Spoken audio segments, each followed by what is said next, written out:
ദമസ്കോസ് എന്ന ഗ്രീക്ക് വാക്കിന് എബ്രായിയിൽ ദമ്മേഷെക് എന്നാണ് പറയുന്നത്. സിറിയയുടെ അഥവാ അരാമിൻ്റെ തലസ്ഥാന നഗരിയാണ് ദമസ്കോസ്. ഭരണകൂടങ്ങൾ മാറിക്കൊണ്ടിരുന്നെങ്കിലും കഴിഞ്ഞ 4000 വർഷമായി അത് തലസ്ഥാന നഗരിയായി തുടരുന്നു. ലോകം ദമസ്കോസിൽ ആരംഭിച്ചു, ലോകം അവിടെ അവസാനിക്കുമെന്നാണ് ദമസ്കോസിൻ്റെ അവകാശവാദം.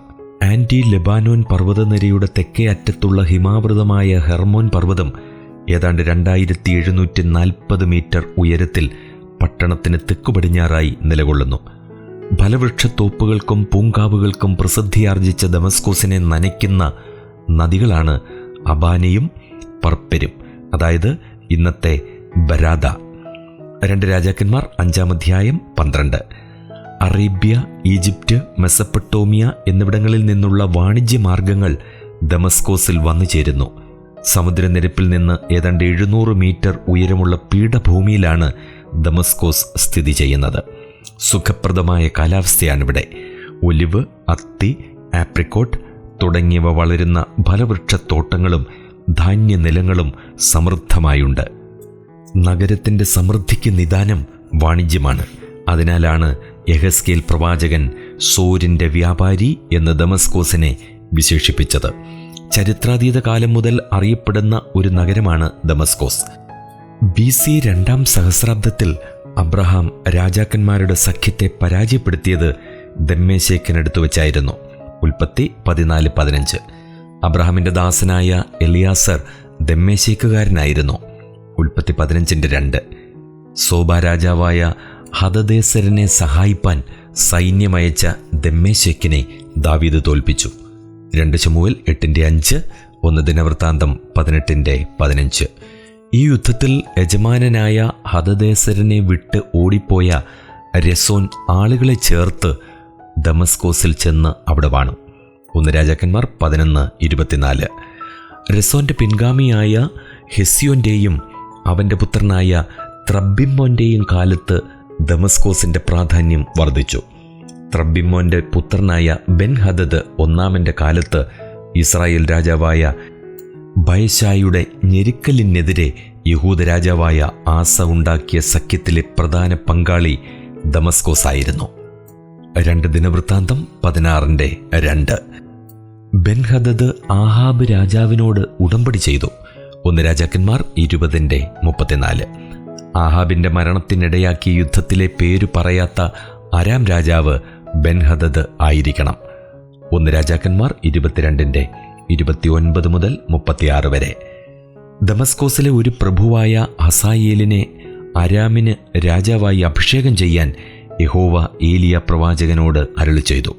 1 രാജാക്കന്മാർ 19:15. നയമാനെ സൗഖ്യമാക്കിയ ഏലിശ പ്രവാചകനോട് തൻ്റെ ദീനത്തെക്കുറിച്ച് ചോദിക്കുവാൻ ബെൻഹദദ് ഹസായേലിനോട് ആവശ്യപ്പെട്ടു. 2 രാജാക്കന്മാർ 8:7. BC 843 അശൂർ രാജാവായ ശൽമനേസർ 3-ാമൻ ഹസായേലിനെ ആക്രമിച്ചു. BC 797 അദാദ് നിരാരിയുടെ ആക്രമണം, അതായത് അശൂരിൻ്റെ ആക്രമണം, ദമസ്കോസിന്റെ ശക്തി ക്ഷയിപ്പിച്ചു. തന്മൂലം ഇസ്രായേൽ രാജാവായ യഹോവാശിന് നഷ്ടപ്പെട്ട പട്ടണങ്ങളെ ബെൻഹദദിന്റെ കയ്യിൽ നിന്ന് തിരികെ പിടിക്കുവാൻ കഴിഞ്ഞു. 3 പ്രാവശ്യം യോവാശ് അവനെ തോൽപ്പിച്ചു. 2 രാജാക്കന്മാർ 13-ാം അധ്യായം 3-ാം വാക്യം 22 മുതൽ 25 വരെ. ഇസ്രായേൽ രാജാവായ യൊരോബിയാം 2-ാമൻ ദമസ്കോസ് വീണ്ടെടുത്തതായി രേഖപ്പെടുത്തിയിട്ടുണ്ട്. 2 രാജാക്കന്മാർ 14-ാം അധ്യായം 28-ാം വാക്യം. ദമസ്കോസിലെ രാജാവായ രസീനും ഇസ്രായേൽ രാജാവായ പേക്കഹും യെരുശലേമിനെ നിരോധിച്ചു. 2 രാജാക്കന്മാർ 16-ാം അധ്യായം 5-ാം വാക്യം. എങ്കിലും ജയിക്കാൻ കഴിഞ്ഞില്ല. രസീൻ ഏലാത്ത് വീണ്ടെടുത്ത് അരാമിനോട് ചേർത്തു.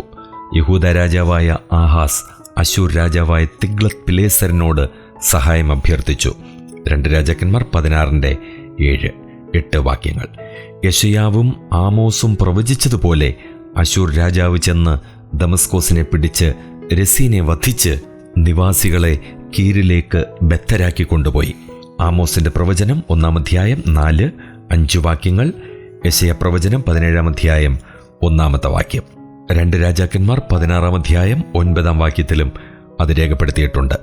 ഇതിന് കപ്പം കൊടുക്കാൻ ആഹാസ് രാജാവ് ദമസ്കോസിൽ അശൂർ രാജാവായ തിഗ്ലത്ത് പിലേസരിന്റെ അടുക്കൽ ചെന്നു. അവിടെ കണ്ട ബലിപീഠത്തിന്റെ പ്രതിമ കൊണ്ടുവന്നു. 2 രാജാക്കന്മാർ 16:10-12 വരെ. യെരുശലേം ദൈവാലയത്തിൽ അരാം രാജാക്കന്മാരുടെ ദേവന്മാർക്ക് ആഹാസ് ബലികഴിക്കാൻ തുടങ്ങി. 2 ദിനവൃത്താന്തം 28-23. ഏറെ താമസിയാതെ ദമസ്കോസ് വീണ്ടും പ്രാബല്യത്തിൽ വന്നു. BC 85 ദമസ്കോസ് അരേത രാജ്യത്തിന്റെ ഭാഗമായി തീർന്നു. 2 കൊരിന്ത്യർ 11:32. BC 64 മുതൽ AD 33 വരെ ദമസ്കോസ് ഒരു റോമൻ നഗരമായിരുന്നു.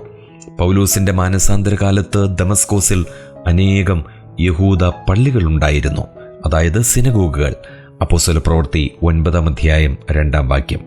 ദമസ്കോസിന് സമീപത്ത് വെച്ചാണ് പൗലോസിന് ക്രിസ്തുവിന്റെ ദർശനം ലഭിച്ചത്. പൗലോസ് ദമസ്കോസിലെ പള്ളികളിൽ പ്രസംഗിച്ചു. എതിർപ്പ് വർദ്ധിച്ചപ്പോൾ അദ്ദേഹം ദമസ്കോസ് വിട്ടുപോയി.